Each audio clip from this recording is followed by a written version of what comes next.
Jim, welcome to Manufacturing Happy Hour. If we were having today's conversation over a beverage, where would that be? Describe the setting. Uh, Actually, in our first shop, that's probably my favorite place to have a beverage.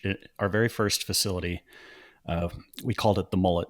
It was business in the front, party in the back, and we had a full bar, like a beautiful bar with coolers and ice machine and everything. So, 4 o'clock every day, we could go down there and have a whiskey. Uh, when we moved to a larger facility and started staffing up. We had to remove a lot of the bar. It got a little out of control. So the bar is no longer, maybe someday again, but that was one of my favorite places to have a drink. You're the second manufacturer, like I should say, more small, mid-size manufacturer that has had like a proper bar cocktail area set up within their facility. Tell me a bit more. Like, was this like an old school Midwest basement bar? What was the vibe? Uh, so when I bought the building, I bought it for my software company, and I needed a lot of office, but it just happens to have like 4 or 5 thousand square feet of shop space in the back. So when we bought the facility, it had this beautiful like double height atrium, uh, entry for for a receptionist and to like wow clients or something. However, like I didn't need that for my software company. We didn't have anyone walk in. We had no guests or whatever. So we had this reception area that was gorgeous. Had like this Italian glass tabletop on it. It was super super cool. Um, but we couldn't really use it. So we're like, let's turn it into a bar. And then we used the hell out of that space. Like on Fridays, we'd all just hang out at the bar and work from our laptops. So uh, really, really cool. We ended up spending a lot of time actually drinking out in the shop as well when we'd be wrenching on cars or whatever. And eventually we had to have a no glass policy back there because we had so many shattered cocktail glasses after a few hours of wrenching on a Friday night. All right, man. You are like prime guest for manufacturing happy hour here, where you had to implement a no cocktail glass policy out on the shop floor. So, anyway, this is a perfect conversation for a beverage. Then, my first real question. Let's say we're hanging out, having a drink in the old shop. There's a lot of talk about policy and VC investment helping reindustrialization in the US right now. So, my question for you is, why do you believe bootstrapping is, let's say, an alternative path to reindustrialization in America? Answer that as if we're having those whiskeys. Uh, yeah, VCs don't belong in manufacturing. And I will disclose, I do have a very small portion of investment from a VC, and he's one of my best friends. Um, but he knows, he's like, oh shit, like we have no idea what we're doing in this space. I had to take a little bit of money because I was burning up all my personal money, and it's a very capital intensive industry. That's a term I learned from him, and my wife was like, this is not going to happen if you like just blow all of our savings on this. So I was like, okay, I'll give away a little bit of the company so that we can have a war chest. It ended up working, but now we're in our seventh year. Um, it's not B2B SaaS. There's no like quick exit. There's no like massive multiple on a sale or anything.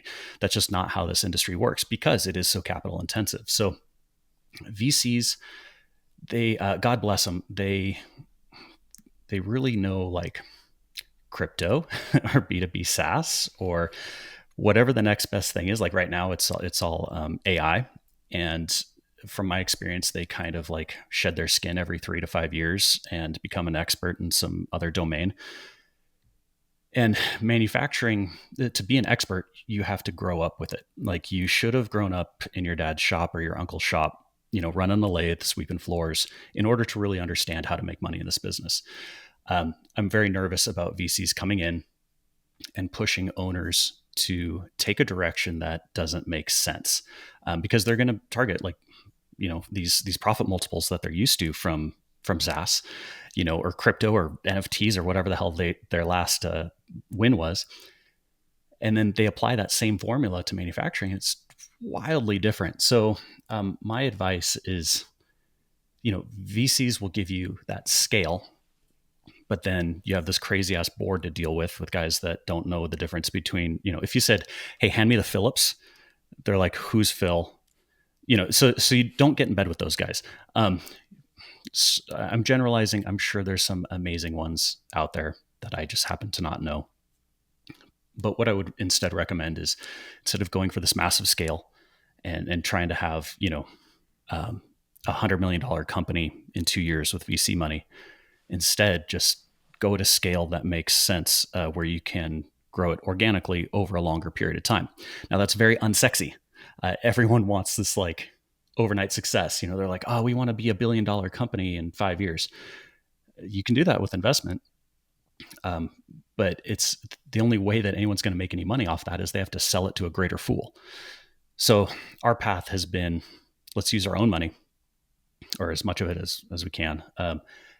Let's use our own money and scale at a very slower pace. But let's make sure that we're doing it right and it's sustainable. And it's going to take us way, way longer, but at the end, it's the right way to do it. Do you think maybe that mentality around what it means to be successful might change as people find their success in manufacturing? I'm jumping ahead a little bit here, but I feel like, let's say a young person invests in a machine shop or gets a couple of machine shops and starts realizing they can be very successful financially and in life without all maybe the glitz and glamour of what a typical millionaire or successful company looks like today. Do you think that'll change as people start getting the hang of this manufacturing thing and this next wave of entrepreneurship in manufacturing? I'm curious to hear your thoughts on that. Yeah, I think it's going to be much more how it was in the 50s, 60s, 70s, 80s, even the 90s, where you were a business owner and you created the business and you ran it until you retired, or you hand it down or something like that. And it pays, for your vacations, it pays for your house, it pays for your kids to go to college. I think what's happened in the last couple of decades is there's a lot of people who are looking at all businesses, and they see it as a way to like start from nothing and then turn it into $20 million on some sort of exit. And my belief is there's too much emphasis on an exit. It's always like, let's build this to sell it. And it's not as popular, especially online, in social media or whatever, to where people are saying, hey, I want to build this and run it forever, or I want to build this and make it, be family owned. So in manufacturing, that's a great way to run something, because you have this massive investment that's going to take decades to pay off. So what happened with all like the FANG companies is, and all the SaaS companies and social media and stuff, the .com era, the media was like, look at all these millionaires, look at all these billionaires that we're minting constantly. And people started to apply that with just about any business. Like right now I'm seeing it in HVAC, where, they're trying to do roll-ups. They're buying all these like little HVAC companies and rolling them up with private equity. And these guys are getting payouts, but it's going to implode. I just try and get a igniter fixed on your furnace. I couldn't find one at Home Depot. I had a weird old furnace, and I was like, okay, I'll finally call a furnace guy and just see if he's got one in his truck. But it was a company that I've used forever. Apparently they sold to private equity at some point. And just to get an appointment, it was like a call center, and they wanted to know like everything about my house and my age and if I'm married. And I was like, hey, can you just send a truck? And I need an igniter. Like I can tell you the part number. So anyway, that type of experience is infiltrating its way into all kinds of companies, not just manufacturing, because everyone's trying to copy this .com level of success. And I think we need to like chill out a little bit and not be tempted with these really shiny unicorns, and instead realize like, hey, maybe I'm not going to make $1 billion, but 50 million is totally great. Let's have that as a family owned company that can grow slowly over decades, and then it's still very valuable. You just don't get this like massive yacht one day, you know. Well, we're going to talk about what it's going to take to get more folks into manufacturing a little later in this conversation. But I think your backstory is important to some of your philosophy around why we're posed for a reboom in manufacturing. Because you started in manufacturing in the 90s and you were there, I believe, in like a sign shop in Minden, Nevada, where you got to experience like the first wave of CNC. Tell us a bit about that. Yeah, you know, I've always been an artist. I made my first money selling drawings on the playground. I draw little naked ladies at recess and sell them to my buddies, or I'd take a Sharpie and draw tattoos on people at recess and make $1. So when it came time to get a car, you know, my parents were like, "All right, well, you need a job." So I found uh, the best job that I possibly could for me, which was within walking distance because I didn't have the car yet, and it was a sign shop. So I was like, "Oh, they kind of do artwork there." So the owner, Mac, super talented guy, learned sign painting in the '70s, and which was like the only way to manufacture signs back then. You had to be a very talented artist. So he would take a lettering brush and a striper brush and a liner brush and make, you know, he knew hundreds of alphabets that he could just do off the top of his head, you know, on glass or on a truck door or whatever. And it was amazing. Like, talk about skilled talent. Uh, this guy, first of all, you have to have the gift and then you have to have the experience. So this guy was amazing. So I started learning, you know, sign painting from him. And I was sweeping floors and doing whatever. I was 15 and a half. And at the same time, there's this new technology, CNC vinyl cutting. So our first piece of equipment that he bought was a Gerber 4B sign plotter. And it was this tiny, like rickety thing. It looks like a 3D printer you could buy off of like Temu now for like $7. But this was like some super cutting edge shit. So instead of painting something on glass, you could take a roll of vinyl, cut it out with this knife plotter, and then, you know, stick it to the glass. So it took a lot of the skill out. You had to have a different skill, which was computer aided design. You know, you had to use something like Photoshop or Illustrator, or I think we used a software called FlexiSign, which is like super obscure, but you could type in what you wanted it to say. You know, it's like Jim's business and the phone number, and this thing would cut it out and you go stick it out. So I was able to see, like, as this dumb kid, I could produce work that took this guy, you know, 20 or 30 years to get good at. And I was producing, you know, at a different level, but I could produce very, very quickly using this technology. And then, you know, I worked there through high school. And I started to see, like, every year when someone would go to the sign shows in Vegas, they'd come back and they'd start a sign business. And even I thought of starting a sign business because I was like, oh man, I could just go buy one of these plotters. And the price kept coming down and down and down every year. So instead of being, you know, this a sign shop that could command, you know, any price that they wanted because he was like the only talented guy, there was all these sign shops that started springing up, and it started to create a lot of competition. You know, we competed on like talent and, you know, good quality service and everything else. So he ran the business for much, much longer after I left. But it was interesting to watch how this technology really shook up an industry and created a lot of wealth for a lot of people. It created a lot of competition in the industry. It created a lot of opportunity. It created a lot of jobs. And so I see that replication all over the place. You know, every time a new piece of technology comes out, it's all of a sudden it's going to create so many jobs, so many opportunities. But you got to stay on top of it. Otherwise you'll get left behind. Yeah, I think I remember, and you wrote a long article about this. I've mentioned that in the intro for this episode, but you were saying this created a new wave of entrepreneurs. CNC allowed more people to get in there because the technology was more intuitive at that point. And then very soon after, CAD created the next wave of opportunity because you could create all of these models digitally before you ever manufactured them. So in fact, I think you made a comment that there were so many entrepreneurs and so much new money coming from manufacturing during this phase of the 90s that, some CNC shop owners were out of control, so to speak, if you will. Yeah. Yeah. I So, feel like you're laughing about this. I feel like I need a little story about that, because this would also be appropriate for a manufacturing happy hour discussion. well, this comes secondhand. I wasn't there, but it comes from a very reliable source.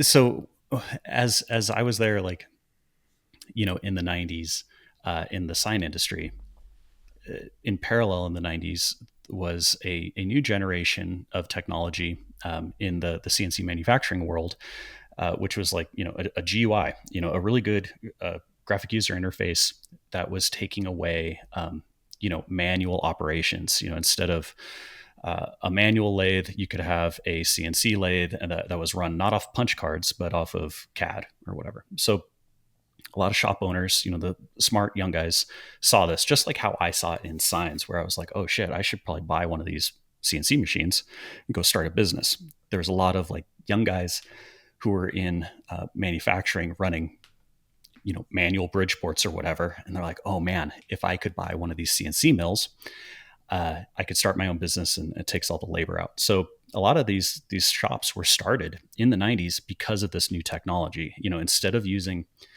um,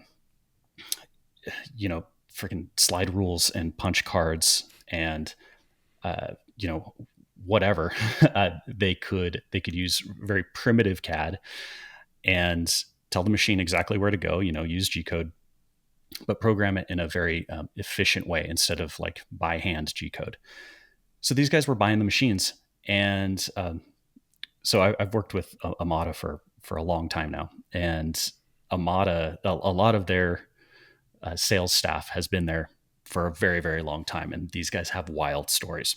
So you put a few drinks in those guys and they tell you crazy shit. So especially like in the Bay Area, if you had modern CNC CAD equipment as the .com was starting to happen, and all these places needed data centers, or they needed prototype computer chassis, or they needed production computer chassis or whatever, your shop was ultra competitive, especially if you had a laser.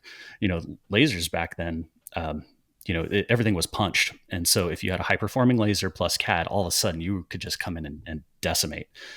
And that's what these guys were doing with Amada equipment. So they're making crazy ass money because they had the speed, so they could charge, on speed. They could charge on quality, and they could also charge, or they could also keep more margin because they didn't have to have, as many staff doing programming or doing manual operations. So there's stories where people just pick up the phone and they're just like, "Give me 3 more machines." And they're like, "Well, what model do you want?" They're like, "I don't give a shit. Give me 3 more machines," because they were so busy. You go in to sell a machine and there's just like a pile of Coke on the guy's desk. And you're like, "Whoa, man, you're running at both ends there." Stories of just going out and buying new Porsches and wrecking them in the parking lot because you're too drunk. So with success came a lot of poor choices. A lot of divorce happens. Anytime you get money, uh, people, it causes marital issues. So I got my money very, very slowly. so my wife is very understanding of me. She actually, another reason for the slow path to success that you can get in manufacturing, I should say, or oh my the God, better pace. Yeah, the more realistic pace, I should say. 100%. So, earn it slowly. Don't go crazy. You give a young man a shit ton of money really fast, he's going to make some really poor decisions. So anyway, that's kind of some of the chaos that happened in the 90s with some of these manufacturers. You don't see it as much anymore. There's not like crazy windfalls, but you do see it in other like bubble industries right now. Like, we saw it in crypto, crypto bros crashing Lamborghinis everywhere. These NFT guys buying mansions with pictures of monkeys, weird shit like that. So that ship has sailed, I think, in manufacturing. But there's still a lot of efficiencies and money to be made. Yeah. Well, I remember, when you were talking about this rise of manufacturing in the 90s, you had made the comment that eventually the next phase was CFOs, MBAs come in and they start outsourcing a lot of this work abroad, which is Yeah. to an extent where we've come now where there's an opportunity for a reboom because all of that happened. So let's talk about this next phase in a very short answer. Let's say, why do you feel we're poised for a reboom? And then I have a ton of questions to dig into after that. We are poised because the technology is even better now. Um, we're at this perfect part of the wave where this newest generation of machines is set up so well with alarms and error control and communication, and reliability and everything else, to where if you upgrade your machines, you're not just upgrading your speed in the machine or the reliability of the machine, you're upgrading your entire workforce or your availability to workforce. So like for us, we run these brand new beautiful lasers, and I can have a guy up and running on one. Our goal is 40 hours. Like I can take you from working at Target or working at Walmart to running a high-tech piece of equipment, a multi-million dollar machine, within 40 hours. But often what we see is a guy starts on Monday, and then on Wednesday I'm walking through the shop. I'm like, hey, where's your trainer? And they're like, I got this, man. So that upgrade of machine, it enables it enables growth at a level where you couldn't do it if I had to have some guy with 10 years of experience. I couldn't do it if he had to be able to do this like crazy calculations in his head, or memorize like half the G code library, or whatever, memorize all of our tools and draft angles and kerf offsets and all this other stuff, or reference prints. Being able to read prints is a skill, as we know. With modern machines, you don't need to do that as much. I'm a little biased towards my specific industry and our offering, which is a little unique, but it's so much easier. And that's why I think as people are starting to retire, and it opens up the door for new guys to start up new businesses, they're going to start with brand new equipment, and the equipment's cheaper, and they're going to be able to be very, very competitive very fast because they know this like modern world that we're in. There's like the internet generation, and then there's the no internet generation. The internet generation is taking over right now. They understand that they need a website. And well, one thing I want to ask on top of this, or maybe not ask is the right question, but we talk a lot about skilled labor on this show. And I think a point you just made there, and you and I have talked about this before, is that you need skilled labor in a lot of cases because the equipment is outdated, and that's the only way for someone to learn it. And you just gave a great example of, hey, you're pulling folks from Target and Walmart, and when you have that newer equipment, which we're going to get to in a second, you're able to get them up to speed quicker. But there's another piece of this. How do we make manufacturing more visible to those type of people to begin with? Because we talk a lot about automation. We talk a lot about how that's going to help the manufacturing industry. But at the end of the day, everyone would agree you still need to get the people on there. So what do we do to make it more visible? Well, like I was saying, the internet generation versus the non-internet generation, whenever people talk about, we need to reindustrialize, we have no manufacturers. I was like, actually, we have a shit ton of manufacturers here. We have this road in Reno called Edison.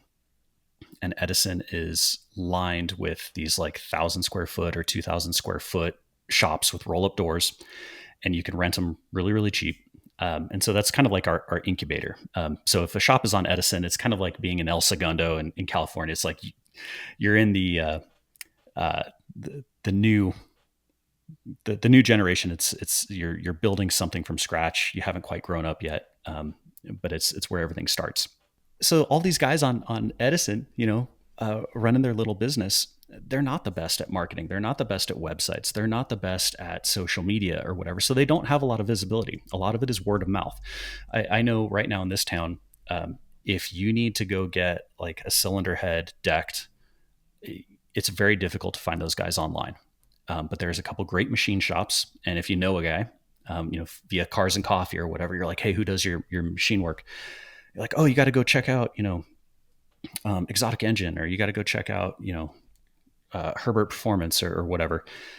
It's, you got to know a guy, and it's been that way for a long, long time. So that's, manufacturing is here.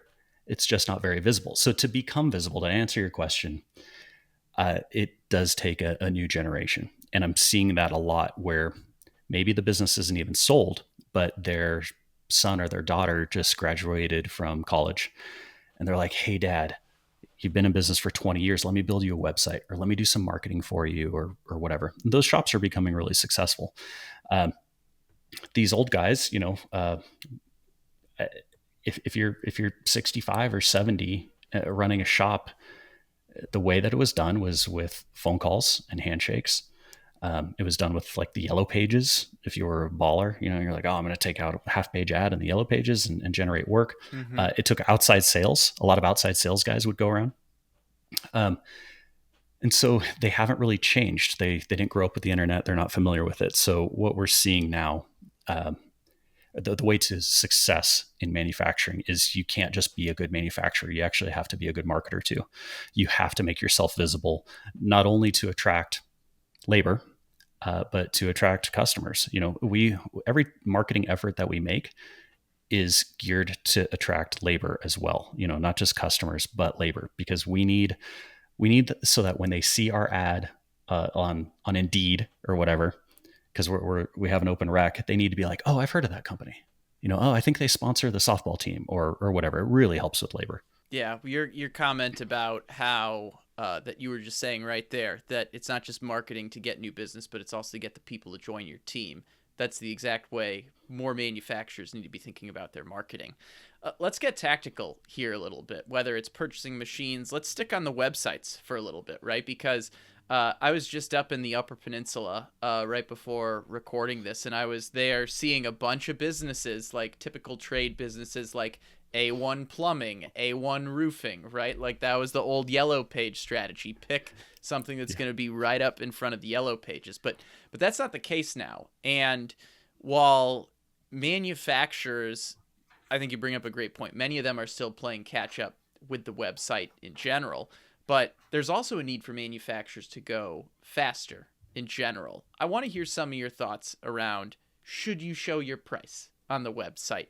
What do you do to leverage like instant quoting software, right? Because I do think a lot of this audience understands it's like, yes, you got to have that digital presence. Your website should be your 24-hour salesperson. But can you take that a step further for us? What are things that manufacturers can do to go faster in that digital presence capacity?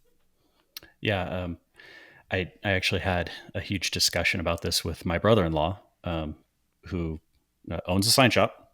So he became my brother-in-law because I was working at that sign shop, and I got introduced to the boss's daughter, who is now my wife. So anyway, signs are in my blood somehow. He does like custom wraps and stuff. So like you get your car wrapped either for like a color change, or you put your business name on there or whatever. So he does wraps, and it's a really cool business, but he has no prices on his website. And he's like, well, it's because everything's custom. I don't know if I'm going to have to take the door handles off or not. I don't know if, whatever. If there's clear bra on it, we have to remove the clear bra first and then put this other thing on. So I never know. Like, that's fine. And that's the same argument that I hear with a lot of manufacturers. They're like, well, I have to look at it. Of course you do, but put yourself in the seat of the customer and at least give them some examples. Like, hey, here's a this kind of part that's this big and this material. This is how much it cost. This is how long it took to manufacture. Here's an extreme example. This one got really expensive because it's all freaking Inconel, and it's massive, and it has all these other post processes. This is kind of what you would expect. And it's okay to put that price range in there, because if it's just like call for a quote, then you're like off to the races of who can respond the fastest. And I do this myself all the time. If I need something and it's kind of a commodity, I'll shoot off an email to 6 or 7 different vendors, and whoever gets me back the fastest is usually going to win. So if you can't display true prices, display examples. And if you can't display examples, you better be damn fast at responding to quotes, like literal like seconds or minutes. Um, I'm a huge fan of using call services, just like car dealers do, at least to respond and get some more data. You don't expect some lady in Phoenix to know everything about manufacturing, but she can at least call the customer back and say, "Hey, I got your request for quote. Um, I have a couple more questions. Okay, I'm gonna put this off to my best quoter, and we'll get back to you by tomorrow morning, or whatever." All of a sudden, it's like, oh, this business has so much credibility with me now because they actually responded super quickly. They didn't give me the exact quote, but I know that they're working on it. So they gave me that handshake. Uh, I will tell anyone listening to this who's a manufacturer and you go to buy a new piece of equipment, uh, good luck. Like there's you don't know if it's going to be 10,000 or 100,000 or a million. They're just like call for quote, and then you have to do this dance with the sales guy, and he's trying to figure out like how much you can afford and sell you all these accessories and shit. That's why I love like Haas. If you go to the Haas website, you can configure your machine. It has a number right there, and I guarantee that has sold them a lot of machines. Um, Even though they may be like missing out some margin if they had a perfect sales guy or whatever, uh, it moves more machines, and I think they're more profitable because of it. Yeah, that makes a lot of sense. You've also talked about how overseas competition is very responsive. So that's one of the things that manufacturers here in the US, if we're going to have this reboom of manufacturing, you need to have those systems or that instant quoting software in order to be as responsive as possible. Now, I have another question for you, kind of based on your own business at SendCutSend.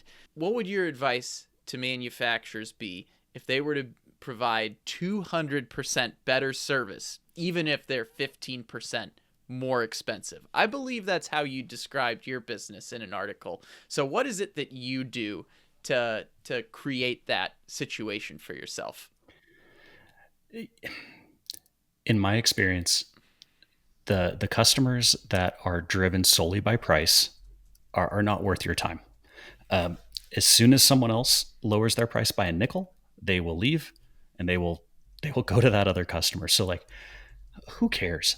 My other brother-in-law, he has a landscaping business, and the best thing he ever did was double his price because he lost half the clients, the cheap ass ones, who were a pain in the butt, and they wanted $1,000 worth of service for $500, right? And they were always nitpicky. And then the other half that stayed didn't blink an eye.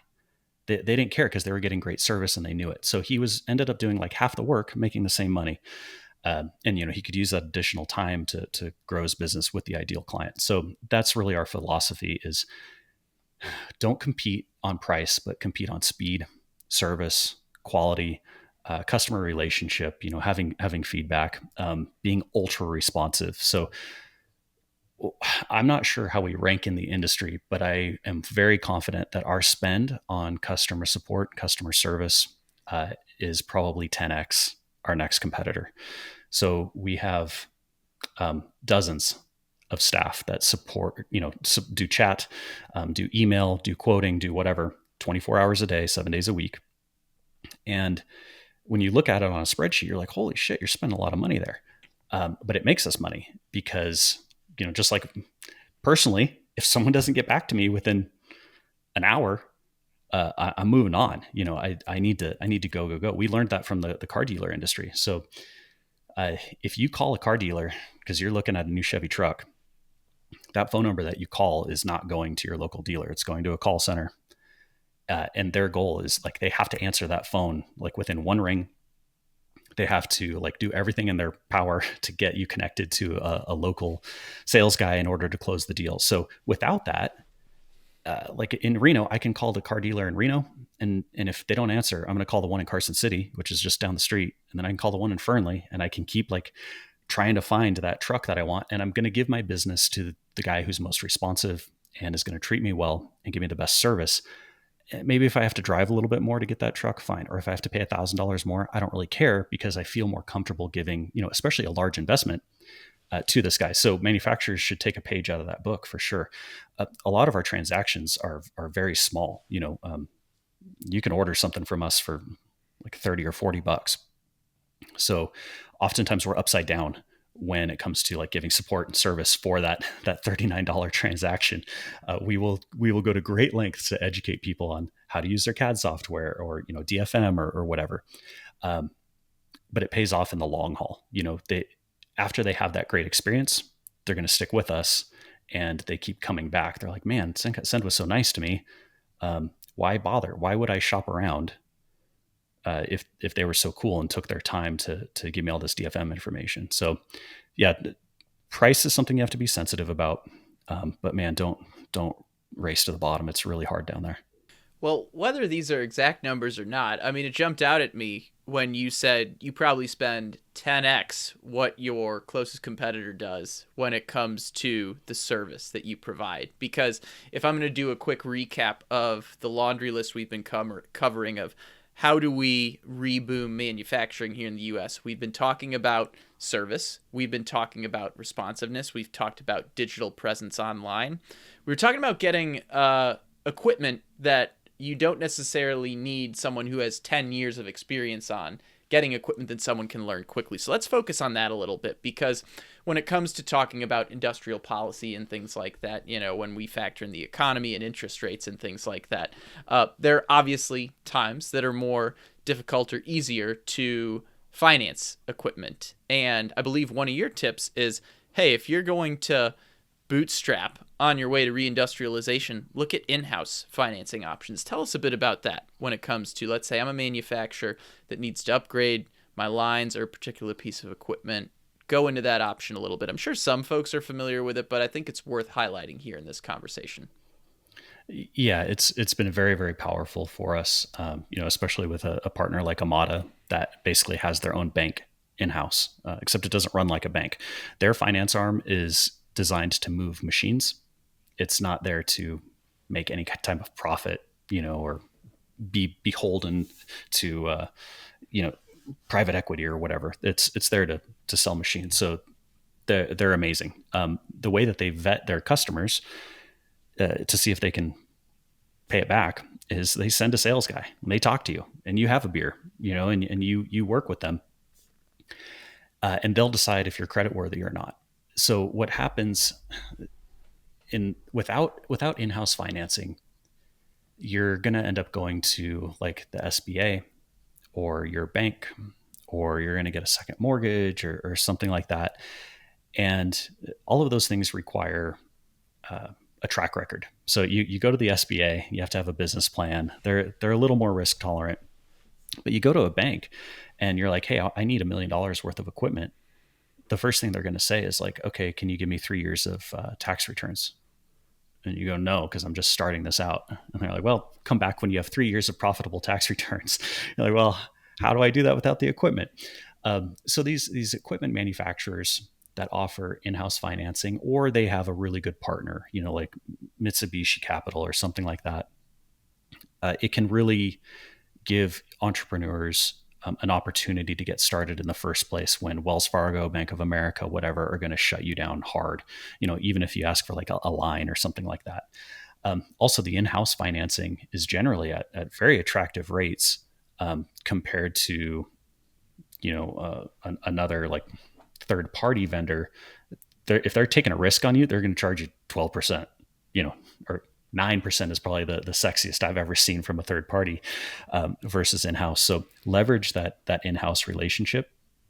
When it comes to policy, I hate to talk about policy stuff because it feels so out of my control. I Sure, can shout. that's a from good the way to look at it, rooftops. though. Yeah, yeah. It's like I can be like, our senator needs to change this law. Oh, fucking good luck. I mean, maybe someday we'll have lobbyists, but today's not that day. So instead, I try and do what's within my control. But when it does come to policy, if you do put a few beers in me and policy dreams come out, that's where I would love to have a program that funds the equipment manufacturers instead of the entrepreneurs directly. Because when you back entrepreneurs directly, you're going to have massive losses. Not everyone is cut out for it. Not everyone is a successful business person. But if you support the OEM equipment manufacturers, they're really good at vetting people. They will come to your shop and they will see, if you can do it or not. They'll look at your fingernails and see how much dirt is under there and be like, "No, man, you're a uh, you're some M&A guy. I'm not going to sell this equipment to you." So give them the money, give them the power to back these loans so they can get more equipment in the hands of guys who really deserve it. That would be amazing. If I could sit down with a policymaker or the president or whatever, that's what I would encourage them to do. I mentioned in one of my rants, I call them my rants when I do these long form writings. I was saying we should do cash for clunkers, but for equipment. And I was going to ask you about that. Tell us what cash for clunkers is. This is good. okay, before anyone freaks out, like, no, bridge ports are exempt. They will not be cash for clunkered. I love bridge ports, but I don't even remember what year this was. Was it like 2008 or something? Cash for clunkers. It was when everything I took don't a shit. remember. Yeah, I There mean was that's when I was trying to find my first job, so that sounds about right. so cash for clunkers in order to stimulate the economy. Uh, the president decided let's give everyone, like, no matter what it is, let's give them $4,000 or $5,000 or something towards a new car. So if you push, pull, or drag in this Dodge Neon that's only worth $100, we're going to give you $5,000 to buy a brand new car to support the OEM manufacturers. And it was a success in some ways. It sold a lot of cars. So the OEMs in this time where no one had any money because the economic downturn, whatever, it allowed them to keep producing and sell new cars. But then, as a car guy, had some really negative effects. Like, I haven't seen a Dodge Neon on the road in forever. Um, so they all got crushed. All the cool minivans that I want to Hellcat swap right now are crushed. We lost a lot of Caprices, a lot of Ford Interceptors got crushed. So a lot of future classics got destroyed in that program. But my point is, it was successful in a lot of ways. Um, what if we could do the same thing but with equipment? So, hey, you started this company in the 90s. Your primary piece of equipment is 20 years old. We've given a company like Mazak or Haas or DN or something like that. If you donate or destroy this piece of equipment, you're going to get X credit towards a new machine. So government backed, but the government would get their money back by all this, like, stimulus that they'd be generating. So as much as I hate the government interfering in anything, this type of program is one that makes sense to me. Well, I appreciate you looking at historical programs that have had their pros and cons that the government has done in the past. I think manufacturers need to be more creative in this regard. And like I said, this is the perfect type of conversation to have over a beer in your old shop. So, I'm glad you brought up some of these ideas. But you also have other ideas that I've come across that are outside of policy, if you will. This one example is one I saw you mentioning about manufacturers teaming up, like having regional co-op buying power. Tell us what that is and why you're bullish on that solution as well. Well, it's a hell of a lot easier to do than getting the government to listen to you, but it is hard. It's like herding cats. You have to have, like, a very stubborn person leading this co-op. So, just in the tiny town of Reno, Nevada, there's probably 6 or 7 sheet metal shops that focus on laser cutting. So if we could, meet once a week or once a month or something at a coffee shop, and with our list of, like, hey, here's what I need ordered. And we had a co-op, and we actually went to a service center and said, hey, instead of buying 1 ton of this material, I need to buy 15 tons. We could negotiate that pricing. Actually, Whole Foods did that in the early days. If you read the book, The Whole Story, I forget the founder's name, but did something similar where all these food companies, they got a warehouse together and they bought in bulk and then split it up amongst themselves. So they were their own middleman, but it gave them a lot of purchasing power. I think that opportunity is there, especially with machine shops, buying raw materials, even buying equipment. If you can buy one of anything, but if you go to them and you say, I want to buy 10, uh, the negotiations get really interesting, especially on the service and warranty side. On the consumable side, it's really interesting when you have that level of buying power. So I would encourage friendly partnerships with your local competitors. And it's better than just the material buying too. We love to have great relationships with our other guys in town, because if our machine goes down, it's really nice to be like, hey John, we're sideways right now. Can I send you some work? I need this deburred, or I need it, powder coated or whatever. And then vice versa, we help out a lot of guys. So having that friendly yet competitive relationship, rising tide floats all boats kind of thing. So a lot of people look at their across the street competitors and they want to burn them down.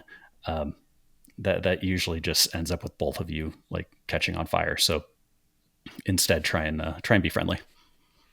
Yeah. No, you've given a lot of great tips throughout this conversation on what it would take to reindustrialize from a bootstrapper perspective, leveraging the financing programs that exist at OEMs, providing the service, providing that quick response time. Just continuing to look through here, the co-op buying power that we were just discussing. All these areas are, I feel like, quintessential pieces for a reboom. Is there anything we haven't talked about that you feel like is an additional piece of this puzzle that we should highlight? It all comes down to pay too. You have to pay your staff well. And I think in some cases, manufacturing has been on the lower side, especially at the entry level stuff. They're like, your job is to clean out the pit. I'm going to pay you $13 an hour. And it's a dirty, dark, dusty shop. And people are like, I can't wait to get out of manufacturing. I'd rather go work in retail because there's music and I'm working at the mall and I can, go get a hot dog on my break. So for someone young, they're looking at like, if I'm going to make 20 or $25 an hour, what is like the best environment that I can make it in, and who has the most flexibility? So that's why you see so many people like going into retail, even though they have to deal with crazy customers at Walmart or Target or whatever. It is a relatively nice environment. There's good benefits and it can be flexible with their schedule. Manufacturing needs to do the same thing. One of our, again, our big recruitment things is to have a good work environment. So well lit, we invest heavily in air conditioning in our facilities. We'll condition the entire square footage because it gets hot in Nevada, it gets hot in Kentucky, it gets hot in Texas. We have good lighting. We have great dust collection systems. We actually go to great expense to move our most noisy equipment outside and put it under shelter so that our shops are decently quiet. We have great bathrooms.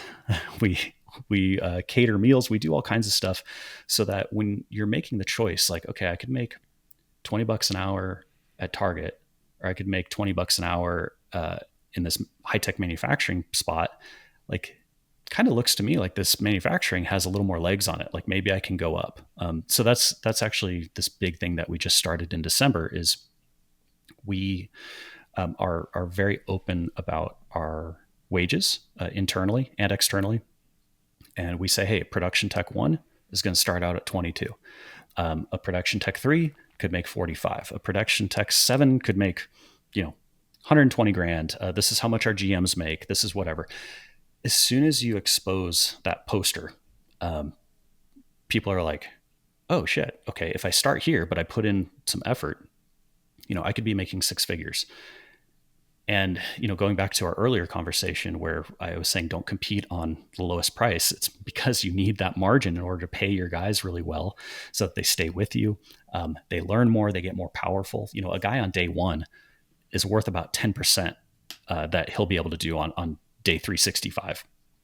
So pay them well, don't have churn, have a nice environment. You want lifelong customers and you want lifelong employees. But it's hard to do that when you've been doing this since the '90s and you're burnt out and you think no one wants to work anymore. So that's why we need a new generation and to come in and reboom. Well, I like your focus on the wages and the people because I actually did have one more question for you. And I know policy isn't necessarily your favorite topic, but I do think one point that you made in the article that I saw where I first learned about you was you said, if you want to win over lawmakers, you show them job creation. So maybe end on that. Why is that so important? How do we win over lawmakers, policymakers with job creation? Because that gets to the essence of, I think, one of the most important things from this conversation. It's not just about the automation. It's having the people that make the automation and the new equipment that make it work at the end of the day. Yeah, I think one of the problems with this new generation that I'm so excited about is they're coming on. They're like, we're going to automate everything, and they're talking about automate, automate, automate. That's the way that we can be competitive with China. That's the future. I agree, but you have to chill out a little bit. And when you're talking at like the local level, and you want to get a tax abatement or a grant or something, or you want to build a facility and you need them to rezone it or whatever, you have to talk about job creation. You can't talk about how you're going to have all these humanoid robots and it's going to be a lights out facility. No one wants to support that. They don't give a shit. So I think automation has its place. I'm not super gung ho on a lot of automation because we are a crazy job shop. We will do thousands of different SKUs before lunch, and so to automate, to handle all that is pretty challenging. We automate where it makes sense, but we also create a lot of jobs because a human can do some amazing things, and we're very versatile. So I would encourage, when someone is going to the SBA or they're talking to their mayor or whatever, if you have ears to the governor, that's great too. Feel free to talk about how many jobs that manufacturing is going to create in your community, and talk about how there are high paying, attractive jobs that have a career path. Don't talk about how you're going to spend $4 million of conveyance. Say, I'm going to have a dude who's like walking around checking on things, and we're going to need a lot of them. And you will get really far with dudes versus robots. Trust me. I think that is a very great way to end, with a very pro people comment, but also a pro automation comment in a lot of ways as well. There was a nice balance there, Jim. So, no, great advice throughout this whole conversation. I appreciate you taking the time to jump on the show. For everyone out there listening, there will be links to connect with Jim, to connect with his company, SendCutSend, over in the show notes. I think it's time that we head back to your old shop for one more round as we call this episode a day. Thanks so much for jumping on, Jim. Yeah, thanks for having me. Cheers.